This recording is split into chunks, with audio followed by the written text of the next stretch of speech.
اعلیٰ حضرت جو تھے نا وہ موصوف بنقیض العلم ہے. کیا ہے موصوف؟ سخت لفظ نہیں بولتے نا پھر ناراض ہو جائیں گے نا. تو علم کی نقیض کیا ہے؟ ہاں تو موصوف بنقیض العلم ہے، یہ کہنا چاہ رہا. ہم تو ادب کرتے نا میرے بھائی، ہم جہالت کی نسبت اعلیٰ کی طرف نہیں کر سکتے. دیکھو اس حال میں بھی علم کی نسبت کر رہے ہیں اگرچہ نقیض کے ساتھ کر رہے ہیں نا. بات سمجھ آ رہی کہ نہیں آ رہی یار؟ اب دیکھو ذرا حوالہ صدر الافاضل کا، اس کی سوانح حیات صدر الافاضل صفحہ نمبر 46 ہے. اس میں لکھے ہمارے صدر الافاضل نے علم غیب پر سب سے پہلی جامع کتاب الکلمۃ العلیاء لکھی. جب سب سے پہلی کتاب ہی علم غیب پر تیرے صدر الافاضل نے لکھی ہے تو معلوم ہوا کہ تیرے صدر الافاضل پہلے اس عقیدے کا کوئی تصور اسلام کے اندر نہیں تھا. ہوتا تو لکھنے کی کیا ضرورت تھی؟ تو یہ پہلی کتاب ہی لکھنا اس بات کی علامت ہے کہ تم سے پہلے عقیدہ کسی کا. ان کے گجرانوالہ کے ایک نباز قوم گزرے. کیا گزرے؟ قوم کی نباز قوم کا مطلب کیا ہے؟ ساری زندگی کفر کے فتوے لگائے لیکن نباز قوم جو ہے نا، ان کے القابات آپ پڑھیں گے تو آپ کو بڑا مزہ آئے گا جو ہے نا. اب دیکھو نا غزالی اور رازی، اللہ جو ہے نا. تو نباز قوم تھے ابو داؤد صادق. مولانا ابو داؤد صادق مر گیا. اس کی کتاب ہے براہین صادق. براہین کتنا بھاری لفظ یار، پتہ نہیں کیا دلائل ہوں گے اس کے اندر. براہین پھر ہے بھی صادق، براہین بھی، اور پھر کتنا مبالغہ ہے بھی صادق. پھر اب اس کے اندر اس کا حاضر ناظر پر وہ دلائل دے رہا ہے کہ حضور علیہ السلام ہر جگہ کہ یہ دیکھو حضور کی ہر جگہ حاضر ناظر ہونے کے منکر ہے. حالانکہ حضور کا حاضر ناظر ہونا تو کلمے سے ثابت ہے. کلمہ پڑھ کے بھی حضور کے حاضر ناظر نہیں مانتے. کیسے بھائی؟ پڑھو کلمہ، تم سب پڑھو بھائی، زور سے زور سے زور سے. کلمے کا ترجمہ کرے زور سے زور سے زور سے. ہیں ڈالو بیچ میں.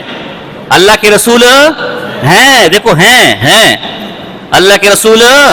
بولو سب بولو ہیں دیکھو ہیں، بولو ہیں، کہہ دو سبحان اللہ. دیکھو ہیں، یہ دیکھو نا ہیں، ہر جگہ حاضر ناظر ہیں. بولو ہیں، بولو ہیں. حضور ہر جگہ حاضر ناظر اور کلمے میں بھی کیا ہے؟ اللہ کے رسول ہیں جو ہے نا. دیکھو ہر جگہ حاضر ناظر ہیں. تو میں نے کہا یار یہ ہیں عربی میں تو نہیں ہے نا یار. یہ ہے اللہ بھرا کرے اردو کا کہ کم سے کم تیرا عقیدہ تو ثابت ہو رہا ہے. یہ ہیں اردو میں ہے نا یار. عربی میں معلوم ہوا کہ پاک پیغمبر جو عربی تھے، پاک پیغمبر والے عقیدے میں، پاک پیغمبر والے دین میں اس حاضر ناظر کوئی ثبوت، اس کا ثبوت ہیں کے اندر ہے. کیا ہے؟ ہیں اردو کی ہے. اور عربی اردو والے تھے. معلوم ہوا کہ عرب سے پہلے اس ہیں میں کسی کا حاضر ناظر 14، کیونکہ ہے تو اردو ہے نا، کلمے سے ثابت نہیں ہو رہا. کس سے ثابت ہو رہا ہے؟ ہیں سے. چلو ایک اور انداز سے آپ کہہ سکتے کہ جی ہیں عربی کے اندر بھی ہے بطور نسبت خبریہ تامہ. ان کو پوری کیا پتہ، میں تو خود ڈالا ہوں، ان کو کیا پتہ کہ نسبت خبریہ تامہ کیا ہوتی ہے جو ہے نا. تو چلو اگر ہیں ہی سے حاضر ناظر ہیں، ناراض نہیں ہونا. یہ اس کو ہم کہہ سکتے معارضۃ الفاسد بالفاسد. یہ ناراض نہیں ہونا کوئی. جب آپ دلائل ایسے دیں گے تو ہم کیا کریں بھائی؟ ہیں سے کیا ثابت ہو رہا ہے؟ یہ نباز قوم دلیل دے رہا ہے. کیا دے رہا ہے؟ اندازہ لگا نباز قوم کا جب یہ حال ہو تو بیمار قوم کا کیا حال ہوگا جو ہے نا. جس نے نبض چیک کر کے علاج بتانا تھا، جب اس کا یہ حال ہے تو بیماروں کیا حال ہوگا. تو ہیں، اگر ہیں سے حاضر ناظر ثابت ہوتا ہے تو صدر زرداری ملک کے صدر، بولو نا، تو نباز قوم کے حجرے کے اندر بھی ہیں، اس کے گھر میں بھی ہیں، اس کے خلوت خانے کے اندر بھی ہیں، رات میں بھی ہیں، دن میں بھی ہیں. جب نماز قوم گھر میں نہیں ہے تب بھی ہیں، ہے کہ نہیں؟ تب بھی ہیں. تو اب ہر جگہ تو حاضر ناظر ہو گئے نا. ایک مولوی کہ ساجد خان تو مولوی ہے تو پھر تو معاملہ خراب ہو جائے گا نا. پھر میں یہاں پر بھی مولوی ہوں ہیں اور جو تو گھر میں نہیں ہے، ہر جگہ حاضر ناظر ہوں نا یار. یہ ان کا حال ہے. جو اب ہے کہ حاضر ناظر سے کیا لینا دینا. تو یہ آپ کو پہلا نظریہ سمجھ آئے. علم غیب میں احناف آپ کے ساتھ کھڑے. ایسا ہی ہے کہ نہیں؟ کہہ دو الحمدللہ. دل کو تسلی ویسے تھی، اب تو حق الیقین تک تسلی ہوگی کہ احناف، اور بالکل تسلی کے ساتھ کھلے دل کے ساتھ آپ ان کے پاس جائیں اور کو بولے تجھے اللہ کا واسطہ ہے، رسول کا واسطہ ہے، غوث اعظم کا واسطہ ہے، جس کے واسطے تو مانتا ہے، ایک حنفی کا مستند حوالہ دکھا دے جو تیرے مذہب کے مطابق یہ کہ رسول اللہ کو علم غیب تھا اور جو نہ مانے وہ کیا ہے کافر. بس ہم ماننے کو تیار، ہم یہ سارے حوالے چھوڑنے کو تیار ہیں. یہ جواب تو نہیں دے گا. جواب میں پھر وہ ان کی جو گالیاں ہیں وہ پھر آپ کو سننی پڑیں گی. آگے چلے. عقیدہ حاضر ناظر. ان کا عقیدہ یہ ہے کہ اللہ کے سوا اللہ کو حاضر ناظر ماننا بے دینی ہے. ان کا عقیدہ یہ معاذ اللہ کو حاضر ناظر ماننا کیا ہے. البتہ اللہ کے سوا انبیاء، اولیاء، حتیٰ کہ شیطان، حتیٰ کہ کرشن کنہیا، یہ ہندوؤں کوئی بت ہے، وہ ہر جگہ کیا ہے بولا نا یار حاضر ناظر. اب آئیے اس پر بھی حوالہ لے لیں. یہ حوالہ ویسے علامہ عبدالحی لکھنوی رحمہ اللہ کے فتاوے کے اندر ہے، لیکن میں ان کے گھر سے پیش کر رہا ہوں. الفضل ما شاہدت بہل آدھا ہے کہ نہیں. سر بھی آپ کا، جوتا بھی، مزہ تو تا ہے نا یار. الجھا ہے پاؤں یار کا زلف دراز میں، جو ہے نا. ان کا مناظر اعظم جس نے حنفی فقہ میں کتاب لکھی انوار شریعت، ان کی مستند ترین کتاب ہے. اس میں کیا لکھتے ہیں؟ اگر کسے اعتقادارت کے ارواح مشایخہ حاضر ان و ہر چیز میدانند او چے حکم است. اگر کوئی شخص یہ کہے کہ مشایخ کی ارواح ہر جگہ کیا ہے حاضر اور ہر چیز، اس کا حکم کیا ہے؟ جواب او کافر است. او آگے پھر بزازی کا حوالہ دیا، او کیا ہے کافر است. اگر کوئی شخص یہ کہ مشایخ کی ارواح ہر جگہ حاضر ناظر، سا کیا حکم ہے؟ چچا کہتے ہیں وہ کافر ہے پکا. بات سمجھ آ رہی کہ نہیں آ رہی؟ یہاں مشایخ کا ذکر ہے. اعتراض کیا جا سکتا ہے کہ انبیاء کا ذکر تو نہیں، ہم تو انبیاء کو حاضر ناظر مانتے ہیں، ہم تو انبیاء کو حاضر ناظر مانتے ہیں. اعتراض ہو سکتا ہے. تو بھائی کفر، جو کفر ہے وہ مشایخ کے لیے بھی کفر ہے، انبیاء کے لیے بھی کفر ہے میرے بھائی. سجدہ تعظیمی مشایخ کے لیے بھی حرام ہے کہ نہیں یار؟ اور انبیاء کے لیے بھی حرام ہے. تو اگر ایک چیز مشایخ کے لیے کفر ہے تو انبیاء کے لیے تو بدرجہ اولا ہو، بطور ذات النفس ان کے لیے کفر ہوگی معاذ اللہ. بات سمجھ آ رہی کہ نہیں آ رہی؟ یہ قید اتفاقی اعتراضی، کیونکہ عام طور پر یہ پیری مردی کرنے والے اپنے بزرگوں کو حاضر ناظر مانتے، تو یہ قید اتفاقی اعتراضی نہیں ہے. اب آپ نے دیکھا احناف کا، تو انہوں نے فتاوی بزازیہ کا حوالے سے نقل کیا ہے. احناف کا عقیدہ تو یہ ہے کہ بزرگوں کو، انبیاء کو حاضر ناظر ماننے والے کافر ہیں، ان کے اسلام سے کوئی تعلق. اور اب آپ ان کی دیدہ دلیری دیکھیں. میں نے اس دن آپ سے کہا تھا کہ یہ اپنی گستاخیاں چھپانے کے لیے ہم پر گستاخ ہونے کا الزام لگاتے ہیں. خدا کی قسم ان کی گستاخیاں لوگوں کو معلوم ہو جائے جو ان کی کتابوں میں ان کے اصولوں پر ہے، کوئی ان پر تھوکنا گوارا نہ کرے. اور یہ جو انہوں نے علم غیب حاضر ناظر کے عقیدے انبیاء کے لیے گھڑے ہیں، دراصل یہ بدترین گستاخی ہے انبیاء اور اولیاء کی، جس کو یہ مدح بنا کر پیش کرتے. اسی کا ایک نمونہ ملاحظہ فرمائے کہ حاضر ناظر کی آڑ میں کتنی بڑی گستاخی کی جا رہی ہے. ان کا غزالیہ زماں، رازیہ دورہ، عمر اشروی جس کا ذکر ابھی آیا تھا، وہ مقیاس حنفیت کے صفحہ نمبر 282 پر لکھتے ہیں کہ میاں بیوی کے جفت کے وقت، یعنی جس وقت میاں بیوی آپس میں کیا کر رہے ہوتے ہیں؟ جمع کر رہے ہوتے ہیں، حضور اس وقت بھی حاضر ناظر ہوتے ہیں. معاذ اللہ. زور سے کہو معاذ اللہ. استغفر اللہ. اللہ کی لعنت ہونوں پر کہو. وہ پاک پیغمبر صلی اللہ علیہ وسلم کہ جن کے بارے میں سیرت کی کتابوں میں آتے کہ حیا کا یہ عالم تھا جیسے نئی نویلی دلہن کہ حیا کے مارے آنکھیں نہ اٹھائے. جن کے بارے میں بی بی عائشہ فرماتی کبھی کسی عورت کا ہاتھ میں لے کر آپ نے بیعت نہیں کیا، اور جن کے بارے میں ان کی زوجہ محترمہ اما عائشہ کہتی ہیں کہ آج تک نہ میں نے پاک پیغمبر کا سطر دیکھا نہ پاک پیغمبر نے میرا سطر دیکھا، اور جس پاک پیغمبر کے فقہ کے اندر آیا ہو کہ اگر میاں بیوی اس حالت میں ہو تو جانور کو بھی اس کمرے سے باہر کر دیا جائے، اس حیادار پیغمبر پر، حیات داروں کے سردار پر، اور جس کی حدیث ہے الحیاء شعبۃ من الایمان، اور جس کا فرمان ہے کہ اس میں حیا نہیں اس میں ایمان نہیں، اور جو آنکھیں نیچی کرنے کو حکم دیتا ہے، اس پاک پیغمبر صلی اللہ علیہ وسلم کے بارے میں اس گندے اور غلیظ عقیدے کی آڑ میں یہ کہا جا رہا ہے کہ اس موقع پر بھی پاک پیغمبر حاضر و ناظر ہوتے ہیں معاذ اللہ۔ تم بتاؤ تمہارا ایمان یہ گوارا کرتا ہے کہ پاک پیغمبر کو اس حالت میں مانو؟ یار اس سے بڑی کوئی گستاخی ہوگی، اس سے بڑی کوئی بے ایمانی ہوگی؟ اور دجل و فریب کی انتہا دیکھے کہ اس گستاخی کو عشق کی آڑ میں ڈالا جا رہا ہے۔ الیاذ باللہ۔ میں کہوں حضرت جی آپ کے بیٹے ایک گندی فلم دیکھ کر آئے، حضرت جی آپ کے بیٹے فلم دیکھ کر آئے، اور آپ جوتا اٹھا کے اپنے بیٹے کو مانیں گے تیری جرت کسی فلم دیکھنے کی؟ بیٹے کے لیے تم یہ گوارا نہ کرو کہ وہ فلم دیکھ کر آئے، بیٹے کے لیے گوارا نہ کرو کہ وہ غیر محرم کو دیکھ کر آئے، بیٹے کے لیے یہ گوارا نہ کرو کہ میاں بیوی اگر یہ کام کر رہے وہاں آپ کا بیٹا موجود ہو، اور پاک پیغمبر کے لیے اس بے حیائی کی نسبت تم کرتے ہو، پاک پیغمبر کو اس بے حیائی، اور تم مر کیوں نہیں جاتے؟ تم ڈوب کیوں نہیں جاتے؟ تمہیں موت کیوں نہیں آتی؟ اور اپنے آپ کو عاشق کہتے ہیں۔ اگر اس کا نام عشق ہے میں سے عشق پہ لعنت بیچتے تھے۔ کار شیطا می کنن در نام شے ولی، اگر ولی ای بت لعنت پر ولی جو ہے نا۔ اصل بےمان یہ ہے، اصل گستاخ یہ ہے، اپنی گستاخی اور بےمانی کو چھپانے کے لیے علماء دیوبند پر گستاخی کا الزام لگاتے ہیں۔ صرف یہی نہیں، ان کی کتاب میں لکھا ہے کہ پاک پیغمبر الیاذ باللہ استغفر اللہ، یا اللہ تو مجھے معاف فرما ہیں، استغفر اللہ۔ اب لونڈے بازی کا منہ زبان پہ نہیں آ رہی بات، زبان جل جائے، اس کام کے وقت بھی حضور حاضر ناظر ہوتے۔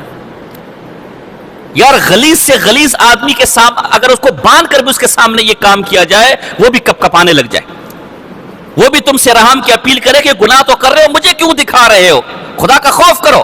اور یہ بے ایمان کہتے کہ اس موقع پر بھی حضور حاضر ناظر ہوتے۔ اس عمر اچھروی کا شاگرد صوفی اللہ دتا، اس نے حاضر ناظر پر کتاب لکھی ہے اور لکھے ہاں سینما کے اندر بھی حضور حاضر ناظر ہوتے، اس میں کیا عیب ہے؟ جو ہے کون سا پہاڑ گر گیا؟ اپنے بیٹے کو سینما پر بیٹھنا برداشت،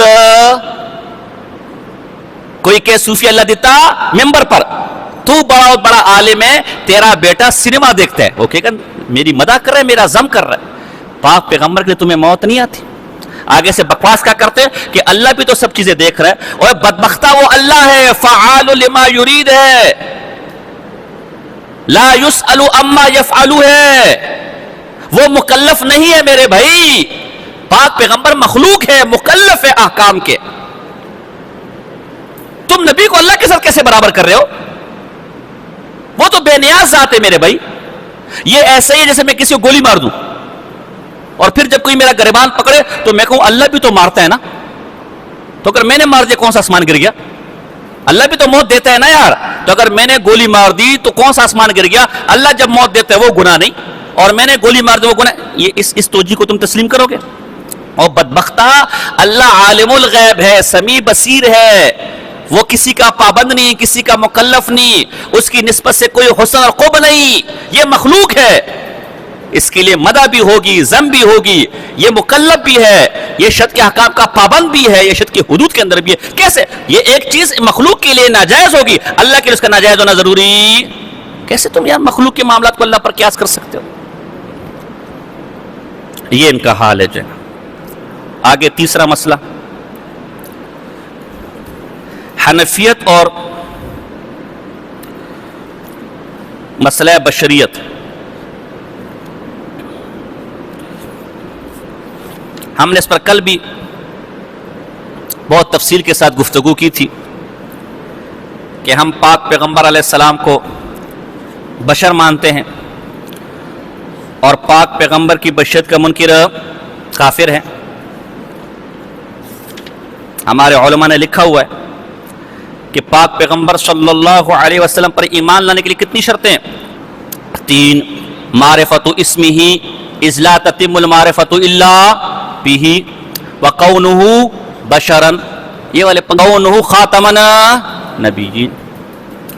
اسی طرح ہم نے تفسیر المعانی جلد نمبر 2 صفحہ نمبر 325 کے حوالے سے اور شرح خرپوتی کے حوالے سے آپ کے سامنے ذکر کیا تھا کہ قد سئل الشیخ ولی الدین العراقی هل العلم بکونہ صلی اللہ علیہ وسلم بشرا ومن العرب شرط فی صحۃ الایمان او من فروض الکفایہ فاجاب بانه شرط فی صحۃ الایمان ثم قال فلو قال شخص اؤمن برسالة محمد صلی اللہ علیہ وسلم الى جميع الخلق لكن لا ادري هل هو من البشر او من الملائكة او من الجن او لا ادري هل هو من العرب او العجم فلا شك في كفر تكذيب القرآن وجهد ما تلقته قرون الاسلام خلفا سلف وصار معلوما بالضرورة عند الخاص والعام ولا اعلم في ذلك خلافا فلو كان غبيا لا يعرف ذلك وجب تعليمه اياه فان جحده بعد ذلك حكمناه بكفره.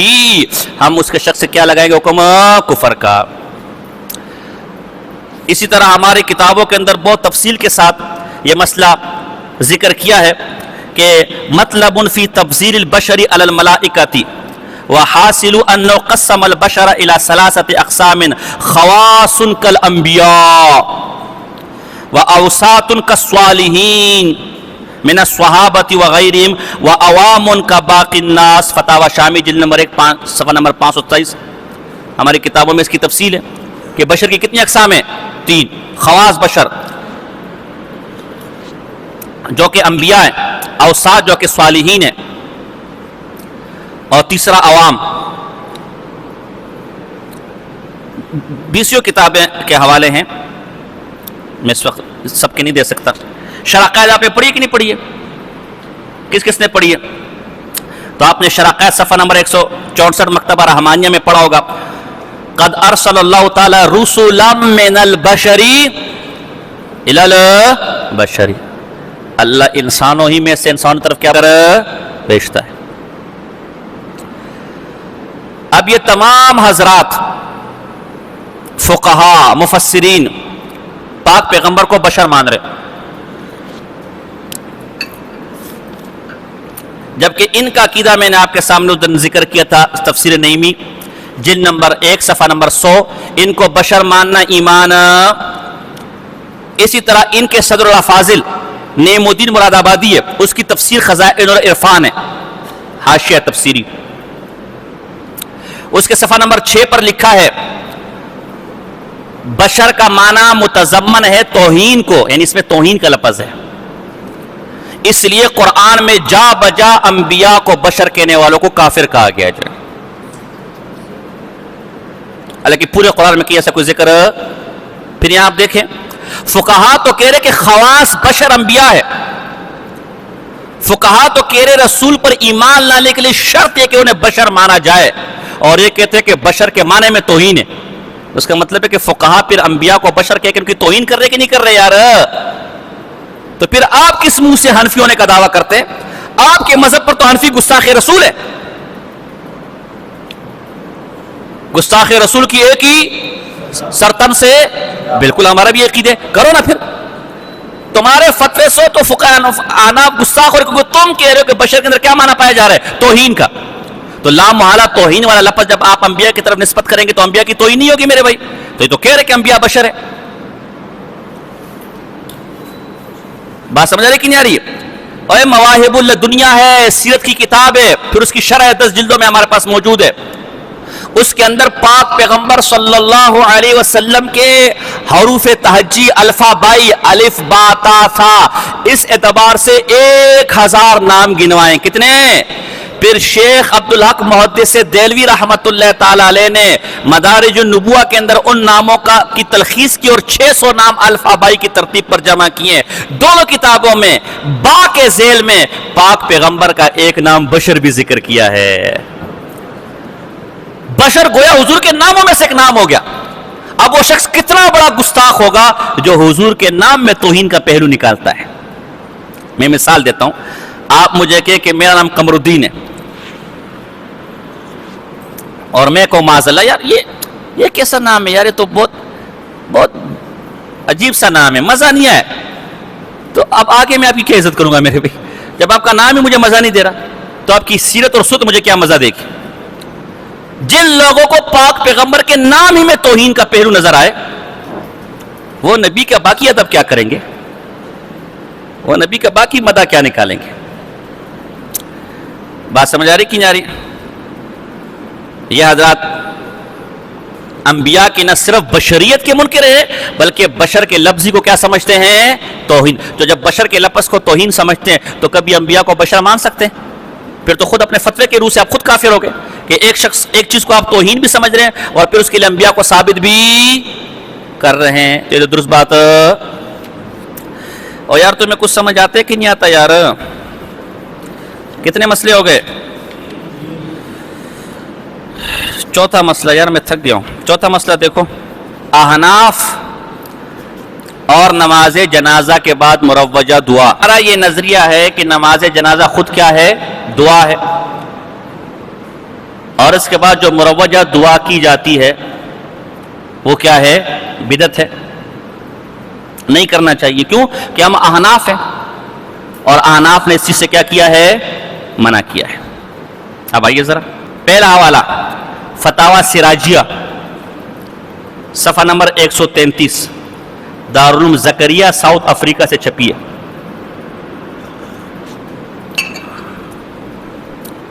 اذا فرغ من الصلاة لا يقوم بالدعاء, جب نماز جنازہ سے فارغ ہو جائے تو دعا کی ضرورت, دعا کے لیے کھڑا. آگے حوالہ دوسرا حوالہ فتاوی بزازیہ جن نمبر 1 صفحہ نمبر 53, لا يقوم بالدعاء بعد صلاة الجنازة لأنه دعا مرة. بابا نماز جنازہ کے بعد دعا کے لیے کھڑے ہونے کی ضرورت, کیونکہ جنازہ خود دعا ایک دفعہ کر چکا ہے. تیسرا حوالہ البحر الرائق جن نمبر 2, میرے پاس 40 فقہائے احناف سے زیادہ کے حوالے ہیں. کتنے؟ لیکن ہم چند کے پیش کریں گے. یہاں پر بھی چند کے پیش کیے میں نے. یہ جو میری کتاب ہے نا, میری تو خیر نہیں ہے, میرے دروس جمع کیے گئے طالب علم نے, دروس مناظرہ, اس کی جلد 2 میں جہاں بدعت کا مسئلہ آئے گا وہاں میں نے یہ سارے حوالے جمع کیے.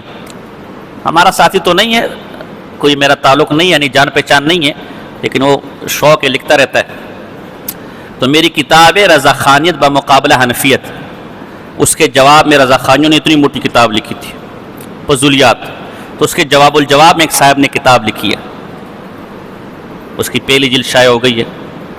ایک ساتھی نے نوٹس مانگے تو اس کے لیے ہم نے دیے, اس میں اس نے وہ 40 حوالے ذکر کیے ہیں فقہ حناف کے اس حوالے سے, 40 سے اوپر ہیں. سارے ہم کبھی بھی نہیں دیں گے میرے بھائی, یہ یاد رکھیے گا سب کچھ. دیکھو بار رائق لا يدعو بعد تسلیم, جنازے میں سلام کے بعد دعا.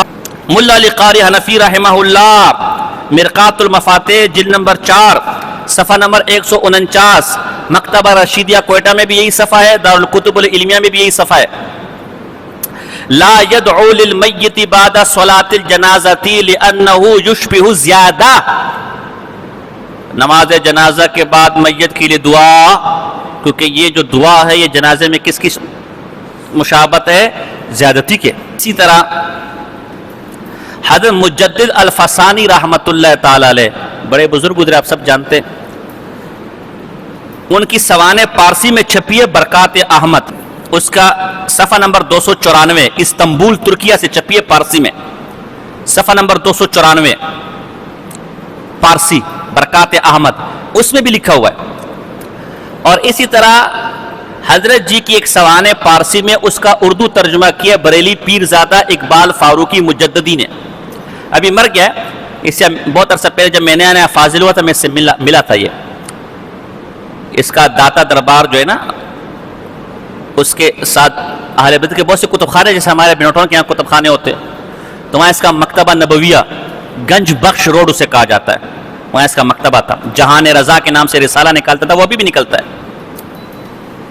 تو اس نے بڑی کتابیں چھاپی ہے. تو یہ الروضۃ القیومیہ 4 جلدوں پہ اس نے اردو ترجمہ کیا ہے اس سوانے کا. اس کی جلد نمبر ہے 4 صفحہ نمبر 449.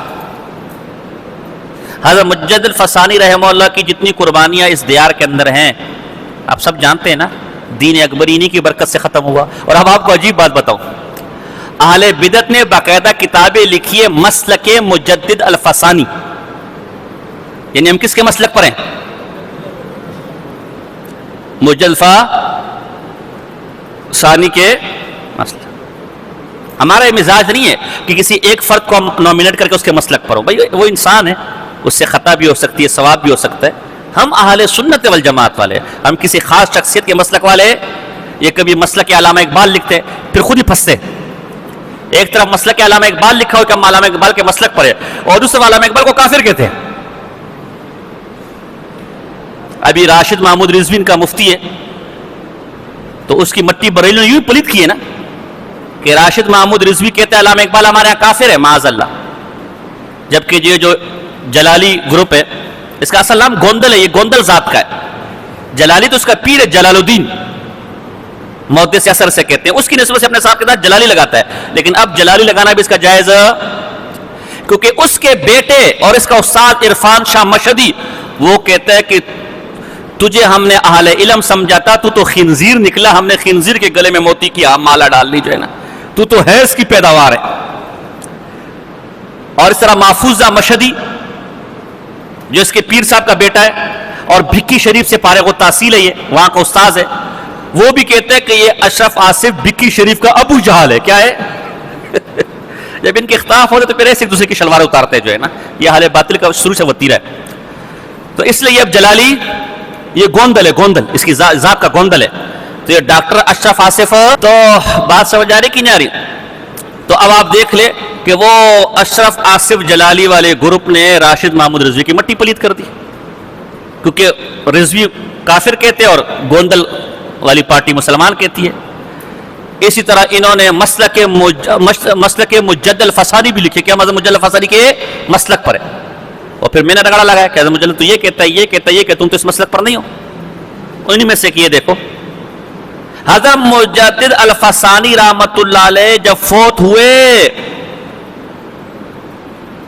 تو انہوں نے وصیت کی، اور نماز جنازہ پڑھنے والے تھے حافظ خازن الرحمہ، یہ جنازے پڑھنے والے تھے. حضرت مجدد نے ان کو امام منتخب کیا تھا. تو انہوں نے جنازہ پڑھنے کے بعد فوراً جنازہ اٹھانے کا کہا. کیوں؟ توقف نہ کیا کہ نماز کے بعد دعا کے لیے توقف نہ کیا کہ سنت نبوی صلی اللہ علیہ وسلم اقتضا نہیں کرتی. علاوہ ازیں معتبر کتب میں لکھا جا چکا ہے کہ جنازے کے بعد کھڑے ہو کر دعا کرنا مکروہ ہے. تو جس مجدد کے مسلک پر تم ہو، جو ہندوستان میں احناف کا سرخیل ہے، نقشبندیہ کا سرخیل ہے، جس کے مسلک پر تم ہونے کا دعویٰ کرتے ہو، اس کا مسلک بھی یہ تھا کہ جنازے کے بعد دعا. کیونکہ احناف ایک تو سنت نبوی کے خلاف ہے تو بدعتی ہو گئے، نمبر دو احناف کے ہاں یہ کیا ہے؟ مکروہ ہے. اب احناف کا مذہب تو یہ کہ جنازے کے بعد دعا کیا ہے؟ مکروہ ہے. جبکہ ان کا مذہب کیا ہے؟ جا الحق کے صفحہ نمبر 288 ہے، اس میں لکھا ہے کہ جنازے کے بعد دعا سنت معاذ اللہ. تو یہ سارے احناف تارک سنت ہے، تو تم حنفی کیسے ہوگے میرے بھائی؟ تارک سنت کو تو چھوڑنا چاہیے. مقیاس حنفیت کے اندر لکھا ہوا ہے کہ جو جنازے کے بعد دعا سے منع کرتا ہے وہ متکبر ہے، اللہ اسے جہنم میں ڈالے گا. تو یہ سارے احناف منع کر رہے ہیں، حضرت مجدد الفسانی منع کر رہے ہیں معاذ اللہ. تو یہ سارے جہنم میں جانے والے معاذ اللہ. یہ کہتے ہیں ہم حنفی ہیں، یہ وہابی ہیں. نہ مرادو تمہارے فتوے میں تو حنفی سارے جہنم میں جا رہے ہیں معاذ اللہ. تم کیسے حنفی ہو سکتے ہو؟ جیسے سنت کے دشمن ہو ویسے احناف کے بھی دشمن ہو تم جو ہے. تمہاری حنفیت کا دعویٰ جھوٹا دعویٰ جو ہے. اب یہ مسئلہ بھی ہمارے مطابق نکلا ہے نہیں نکلا ہے؟ میرا بس ایک ہی مطالبہ ہے، میں یہ سارے حوالے دریا کے اندر ڈالنے کو تیار ہوں. مستند فقہ احناف، للو پللو کا نہیں، آج کسی مولوی کا نہیں، مستند احناف فقہا میں سے ایک مفتہ بھی قول دکھا دو کہ جنازے کے بعد جو مروجہ طریقے پر دعا کی جاتی ہے وہ دعا سنت ہے. جیسے کہ تم کہہ رہے ہو نہ مانگنے والوں کو یا منع کرنے والوں کو جہنم میں ڈالا جائے گا. خدا کی قسم اپنی کتابوں کو آگ لگا کر تمہارے ہاتھ پر بیعت کر لوں گا جو ہے نا، لیکن کبھی کر نہیں سکتے. کتنے مسئلے ہو گئے؟ 4. 5واں مسئلہ، جنازے کے ساتھ با آواز بلند ذکر کرنا. جب آپ جنازے کو لے کر جا رہے ہوں تو بآواز بلند ذکر، جیسے آج کل کلمہ ہے، بھائی جلسہ ہو رہا ہے میرے بھائی، کوئی پی ٹی آئی کا یا کون سا نواز شریف کا جلسہ ہو رہا ہے، کلمہ شہادت جو ہے نا، نعرہ تکبیر، جنازے ہے بھائی. اور اب تو نعتخوانیاں ہو رہی ہوتی ہیں، جنازے کے آگے نعتخوانیاں چل رہی ہوتی ہیں. بھائی جنازے کے ساتھ بآواز بلند ذکر یہ مکروہ ہے. احناف کا مذہب یہی ہے اور ہم اسی مذہب پر ہیں. ہم کہتے ہیں ذکر کرو لیکن کس کے اندر؟ دل کے اندر، آہستہ سے، جو کرنا چاہے کرو. اور یہ حضرات نعرے، اور اب تو کیا نعتخوانیاں، کیا حوالہ دیکھو ذرا، بدائع الثنائے جلد نمبر 1 صفحہ نمبر 230. لمبی عبارت ہے، وقت کا میں مطلب کی عبارت پڑھ رہا ہوں. وَيُكْرَهُ رَفْعُ الصَّوْتِ بِالذِّكْرِ عِنْدَ الْجَنَازَةِ، جنازے کے وقت بآواز بلند ذکر کرنا کیا ہے؟ دوسرا حوالہ عالمگیری کا، وَيُكْرَهُ لَهُمْ رَفْعُ الصَّوْتِ بِالذِّكْرِ وَالْقِرَاءَةِ، بلند آواز ذکر اور قرات کیا ہے؟ مکروہ ہے. عالمگیری جلد نمبر 1 صفحہ نمبر 223. تیسرا والا الجوہرۃ، قدوری کی جو شرح ہے، جلد نمبر 1 صفحہ نمبر 180. چوتھا والا البحر الرائق، وَيُكْرَهُ رَفْعُ الصَّوْتِ بِالذِّكْرِ وَقِرَاءَةِ الْقُرْآنِ وَغَيْرِ مَا فِي الْجَنَازَةِ وَالْكَرَاهَةُ فِيهَا، کراہت التحریم، مکروہ تحریمی ہے. بحر الرائق کے جلد نمبر 2 صفحہ نمبر 207 ہے. فتاوی بزازیہ، وَيُكْرَهُ رَفْعُ الصَّوْتِ بِالذِّكْرِ خَلْفَ الْجَنَازَةِ، دل میں ذکر کیا جا سکتا ہے. بزازیہ جلد نمبر 1 صفحہ نمبر 54. فتاوی قاضی خان جلد نمبر 1 صفحہ نمبر 119. فتاوی سراجیہ صفحہ نمبر 130 اور 20 جو کتابیں میرے بھائی، یہ تمام کے تمام کیا لکھ رہے کہ جنازے کے وقت بلند آواز سے ذکر کرنا کیا ہے، اور مکروہ بھی کون سا ہے؟ اب آئے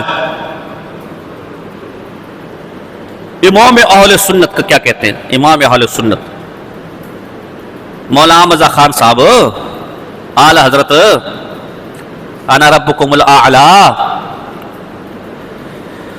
تو اعلی حضرت نے ایک وصیت لکھوائی مرنے کی. اچھا، ان کے ہاں ہے کہ جب آدمی کو دفنا ہونا تو اسی قبر پر کیا دو؟ آذان دو. کیا دو؟ اس لیے کہ قبر میں شیطان آتا ہے تو آذان کی آواز سن کر اندازہ لگاؤ ان کے شیطان کے ساتھ کتنی یاری ہے یار. زندگی میں تو چھوڑا ہی نہیں چھوڑا، قبر میں بھی نہیں چھوڑتا یار جو ہے نا. مولانا احمد خان صاحب کہتے کہ میں جب حقہ پیتا ہوں نا، حقہ، تو بسم اللہ نہیں پڑھتا تاکہ شیطان ساتھ میں شریک ہو جائے. آدمی حقے میں دوست کو شیطان، یہ جو شوق ہوتے ہیں نا، حقہ نوشی، سگریٹ، چرس، بھنگ، شراب، افیون، نشئی عام طور پر اپنے دوستوں کو اس میں شریک کرتے ہیں. ایسا ہی کہ نہیں یار؟ ان مجلسوں میں حضرت جی بھی دوست کو نہیں بھولتے ایسے موقع پر. اب کتنی گہری دوستی تھی، اندازہ لگاؤ کتنی گہری دوستی تھی کہ انہوں نے یہ فتویٰ دیا ہے کہ قبر میں جب کسی کو دفن کر دیا جائے تو کیا دو اس کے اوپر؟ کوئی قبر میں کیا آتا ہے؟ چونکہ ہماری قبر میں شیطان، بولو نا یار، اس لیے ہم آزان بھی نہیں دیتے. اسی قبر میں شیطان ہے وہ آزان دے میرے بھائی. ہماری قبر میں شیطان نہیں، ہماری قبر میں رحمان کے فرشتے آتے میرے بھائی. بات سمجھے کہ نہیں سمجھے؟ تو ہم آزان بھی نہیں دیتے. ایک جگہ ہم گئے، جنازہ جو ہے نا ڈان ماڈول تھا، یعنی آدھے رشتہ دار بدعتی تھے اور آدھے پکے دیوبندی تھے. حضرت مولانا رام نواز انفی صاحب کے ساتھ ہم تھے خاموش کالونی میں. تو ان کا جھگڑا ہو گیا. ایک بیٹا کہتا ہے کہ ہم اپنے مولوی سے جنازہ پڑھیں گے، اور دوسرا کہتے ہیں کہ نہیں ہم اپنے مولوی سے جنازہ پڑھیں گے. تو اب بینا بین طے ہوا. تو جو دیوبندی بیٹا تھا اس سے کہا جنازہ میں میرا مولوی پڑھائے گا، اس کے بعد تم نے جو کرنے سو کرو. تو وہ حنفی صاحب کے پاس آیا کہ یار کم سے کم میرے ابا جان کا جنازہ تو ٹھیک ہو، اصل تو جنازہ ہے، اس کے بعد جو کرے کرے. تو اس لیے میں نے جنازے کا آپشن میں نے لیا کہ جنازہ ہمارا مولوی پڑھائے گا. کیونکہ اگر بدعتی جنازہ پڑھائے گا تو خاک میرے ابا کی بخشش ہوگی میرے بھائی، بلکہ الٹا پکڑ کے فرشتے کہ یہ بھی بدعتی ہے، مارو اس کو اور مارو پکڑ کے جو ہے نا. تو اس لیے حنفی صاحب آپ جنازہ پڑھا کے نہ نکل جانا، کیونکہ اس کے بعد یہ لوگ اپنی خرافات کریں گے. ہاں قبر پر آپ آ جانا دعا کے لیے، کیونکہ دفن کے بعد دعا ہے. ایسے ہی کیا ہم نے جنازہ پڑھا اور فوراً قبر پہنچ گیا تاکہ ہم سے پہلے وہ نہ پہنچ کے اپنی بدعت شروع کر دے. ہم وہاں پہنچ کے جنازہ لایا گیا، ہم نے چھوڑ دیا، اس کے بعد میں دعا شعا جو بھی کی ہوگی. پھر جنازہ وہاں لائے، دفنا دیا ہم نے، دعا کر لی، نکلنے لگے تو اب ظاہر قبر ان کو مل گئی. تو انہوں نے قبر پہ کھڑے ہو کر کیا کر دیا؟ اذان. تو ایک بلوچ تھا، بلوچ ہمارے ساتھ، یہ وہ گھنگرو بالوں والے بلوچ تھے، ڈاڈا جس کو کہتے ہیں، ڈاڈا ڈاڈا. اب دیکھو بعض اوقات یہ عوام بھی ایسی پتے کی بات کرتے ہیں جو مولوی کے پاس بھی نہیں ہوتی. اس نے کہا یار یہ کیسے بیوقوف لوگ ہیں، نماز پہلے پڑھا دی، اذان بعد میں دے رہے. عقل کا تقاضا ہے کہ اذان تو نماز سے پہلے ہوتی، نماز کے لیے مشروع ہے. اس سے بڑے عجیب انداز میں کہا کہ یار ان پاگلوں کو دیکھو، نماز پہلے پڑھا دی اور نماز ہونے کے بعد اب نماز کے لیے کیا دے رہے؟ اذان دے رہے. تو ارے یہ تو بالکل پاگل لوگ ہیں جو ہے نا، یہ ایسے عقل. تو یہ مولانا احمد رضا خان نے وصیت کی تھی کہ میری قبر پر 100 دفعہ اذان دینا. کتنا؟ اسے بھی پتا تھا کہ میں اعلیٰ حضرت ہوں، باقیوں کا شیطان تو ایک اذان سے چلا جائے گا میرے بھائی. میرا والا شیطان تو سمندر کے بیچ میں تخت لگاتا ہے، وہ ایک اذان سے کم بھی کتنی دینی پڑیں گی؟ 7. تو اس سے وصیت کی. کیا وصیت کی؟ جنازے کے آگے پڑھیں تم پر کروڑوں درود. تم پر فقہا تو کہتے کہ مکروہ ہے، ذکر کرنا مکروہ ہے، تلاوت کرنا مکروہ ہے، اور یہ کہتے کہ مجھ پر پڑھو تم پر کروڑوں درود، تم پر کروڑوں درود. اسی طرح سی کتاب ہے آذان القبر. آذان القبر اسی عادت کی کتاب ہے، آذان القبر. تراب الحق قادری نے اس کو شائع کروایا تھا. چھوٹا سا رسالہ ہے ہمارے پاس، اتنا سا. اس کی کوئی بھی کتاب نہیں ہے. احمد خان صاحب نے کوئی بھی کتاب بولو، کوئی بھی کہتے ہیں 1600 کتابیں لکھی، کبھی کہتے ہیں 500 کتابیں لکھی، کبھی کہتے ہیں 1000 کتابیں لکھی، کبھی کہتے ہیں 2000 یا 2 لاکھ لکھی. ہمارا کیا جاتا ہے میرے بھائی، بول دے تو نے جو بولنا ہے. کوئی کتاب بھی نہیں لکھی. اس نے ایک کنز الایمان ترجمہ لکھا ہے قیلولے سوتے وقت. جیسے تم کھانا کھانے کے بعد کس کے لیے جاتے ہو؟ تو آدھے جاگے ہوتے اور آدھے کچھ سمجھ جاتے کچھ، تو ایسے جو ہے نا اس حالت میں سے قرآن کا ترجمہ لکھا ہے. تبھی سب سے زیادہ گستاخانہ محرف ترجمہ وہی ہے. تفصیل کے لیے متکلم اسلام مولانا الیاس گھمر صاحب کی کنز الایمان کا تحقیق و تنقیدی جائزہ، یا میری کتاب نواب احمد رضا خان بریلی، اس کے اندر جو میں نے اس کا ترجمے پر گفتگو کی وہ دیکھ لیں. اور دوسرا اس نے فتاوے لکھے. فتاوے. فارغ آدمی تھا، نہ درس ہو، نہ تبلیغ، نہ بیان، نہ جہاد، گھر میں پڑا رہتا تھا. تو فارغ آدمی تھا، تو یہ معمولی سوال کو بھی 6 یعنی شیطان کی آنت بنا لیتا تھا. 6 صفوں کا جواب لکھ لیتا تھا. بھئی فتوے میں ہم نے اتنی لمبی باتوں کیا کرنا ہے، فتوے میں تو ہاں اور نہ، عوام ہے نا، جائز نہ جائز. تو یہ فارغ آدمی تھا. تو یہ جب 6 7 8 9 10 صفوں کے فتوے لکھتا تھا، پھر اس کا کوئی نہ کوئی نام رکھ لیتا تھا. اب آپ ان کا دجل و فریب دیکھیں کہ انہوں نے 12 جلدوں میں فتاوی رضویہ تیار کی، پھر اسی میں جو رسالے تھے اس کو الگ کر کے اسے مستقل آلت کی تصانیف شمار کیا ہے. حالانکہ تو فتاوی رضویہ میں آ گئے نا میرے بھائی. پھر انہی پر الگ سے 50 جلدوں میں رسائل شائع کیے، رسائل آلات، یعنی ایک ہی کتاب کو 3 4 دفعہ شمار کیا ہے اور ہر دفعہ مستقل کتاب شمار کی ہے. تو اس طریقے پر تو آپ 4 لاکھ کتابیں بھی بنا سکتے میرے بھائی. اور وہ فتاوے بھی اکثر کے شاگردوں کے لکھے ہوئے. میری کتاب نواب احمد رضا خان بریلی حیات و خدمات میں عنوان ہے اعلیٰ حد کی تصنیفی خدمات، اس میں نے اس پر زبردست کام کیا. تو یہ اس کی چھوٹا سا آذان القبر، چھوٹا سا رسالہ ہے. اس میں لکھا ہے کہ جنازے کے وقت ذکر کرنا یا نعتیں پڑھنا، اسے فقہا نے تو مکروہ لکھا ہے، فقہا نے، لیکن آج کر لیا کرو. آج نہیں، تیرے پیو دی شریعت ہے، آج کر لیا کرو میرے بھائی. جو ہے نا خود تسلیم کیا ہے کہ فقہا نے کیا لکھا ہے اور کیا کہہ رہا ہے. اب بتاؤ احناف کے باغی تم ہوئے یا ہم ہوئے میرے بھائی؟ احناف سے اعتزال تم نے کیا یا ہم نے کیا میرے بھائی؟ تو اس باب میں بھی یہ کس سے انہوں نے اعتزال کیا؟ احناف سے. کیا ٹائم ہو رہا ہے؟ ہاں 3:30 ہو رہے ہیں. چلیں میں نے آج آدھا گھنٹہ میں آپ کو دے رہا ہوں سوال و جواب کے لیے جو ہے نا، تاکہ کوئی بھی سوال و تفصیلی جو آخری نشست ہے. مزید تفصیل اگر آپ اس عنوان پر دیکھنا چاہیں تو یہ میرا رسالہ ہے رضا خانیت بمقابل حنفیت. اس کے اندر بہت تفصیل سے میں نے اس عنوان پر بحث کیا، آپ اس کو دیکھ لیں.